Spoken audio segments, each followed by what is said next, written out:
Hello ಎಲ್ರಿಗೂ ನಮಸ್ಕಾರ. ನೆನ್ನೆ ನೈಟ್ ನಾನು ಏನು ಡಿನ್ನರ್ ತಿಂದಿರಲಿಲ್ಲ. ಸೊ ಬೆಳಗ್ಗೆ ಶಿವಶಕ್ತಿಗೆ ಹೋಗಿ ಬ್ರೇಕ್ಫಾಸ್ಟ್ ಮಾಡೋಣ ಅಂತ ಅನ್ಕೋತಿದ್ದೆ. ಒನ್ ಆಫ್ ಮೈ ಫೇವ್ರೇಟ್ ಅಂತ ಹೇಳ್ಬೋದು. ಹೋಗಿ ತಿನ್ಕೊಬಂದು ಆ್ಯಂಡ್ 1 ವೀಕಿಂದ ಯಾವುದೇ ಥರ ಮನೆಯೆಲ್ಲ ನೀಟಾಗಿ ಒರೆಸಿರಲಿಲ್ಲ. ಫಸ್ಟ್ ಅದನ್ನೆಲ್ಲ ನೀಟಾಗಿ ಕ್ಲೀನ್ ಮಾಡ್ಕೊಂಡು ಆದಮೇಲೆ ನನಗೆ ಸಾಕಷ್ಟು ಪ್ಯಾಕಿಂಗ್ ಇತ್ತು. ಎಲ್ಲನೂ ಮಾಡಿ ಮುಗಿಸಿ ಬಿಸಿ ಬಿಸಿ ಟೀ ಮಾಡಿಕೊಂಡು ಸ್ನಾನ ಎಲ್ಲ ಮುಗಿಸ್ಕೊಂಬಂದು ಹೇರ್ ಕೇರ್ನ ಮಾಡ್ಕೋತಾ ಇದ್ದೀನಿ. ಪಿಲಿಗ್ರಿಮ್ ಹೇರ್ ಸರಮ್ನ ಅಪ್ಲೈ ಮಾಡಿಕೊಂಡು ಆ್ಯಂಡ್ ದೆನ್ ನೈಟ್ ಕೂಡ ಆಗೋಯ್ತು.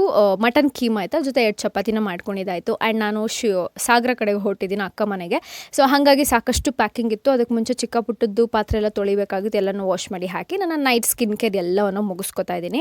ಇಷ್ಟೊಂದು ಲಗೇಜು ನಂಗೆ ಲಿಟ್ರಲಿ ಎತ್ಕೊಂಡು ಹೋಗೋಕ್ಕಾಗಲಿಲ್ಲ. ತುಂಬಾ ಕಷ್ಟ ಆಯಿತು. ಆಟೋನ ಬುಕ್ ಮಾಡಿಕೊಂಡು ಮೆಜೆಸ್ಟಿಕ್ ರೈಲ್ವೆ ಸ್ಟೇಷನ್ ಕಡೆಗೆ ಬಂದಿದ್ದಾಯಿತು.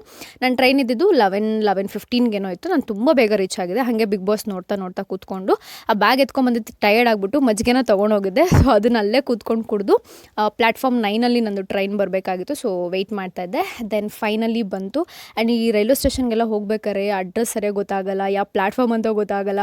ಸಖತ್ ಎಕ್ಸ್ಪೀರಿಯನ್ಸ್ ಬೇಕು ಅಂತ ನನಗೆ ಅನಿಸುತ್ತೆ. ಆಮೇಲೆ ನಂದು ಮಿಡಲ್ ಬರ್ತ್ ಇತ್ತು. ಹೋಗಿ ಸೀಟೆಲ್ಲ ರೆಡಿ ಮಾಡಿಕೊಂಡು ಹೋಗಿ ಮಲ್ಕೊಂಡಿದ್ದಾಯಿತು. ಸೊ ಇನ್ ಬಿಟ್ವೀನಲ್ಲಿ ಎದ್ದು ಕೇಳ್ತಾ ಇದ್ದೆ ಯಾವ ಸ್ಟಾಪಲ್ಲಿ ಇದ್ದೀವಿ ಏನು ಅಂತ ಹೇಳಿಬಿಟ್ಟು. ಸೊ ಹಾಗಿತ್ತು ನನ್ನ ಎಕ್ಸ್ಪೀರಿಯನ್ಸ್. ಓಕೆ.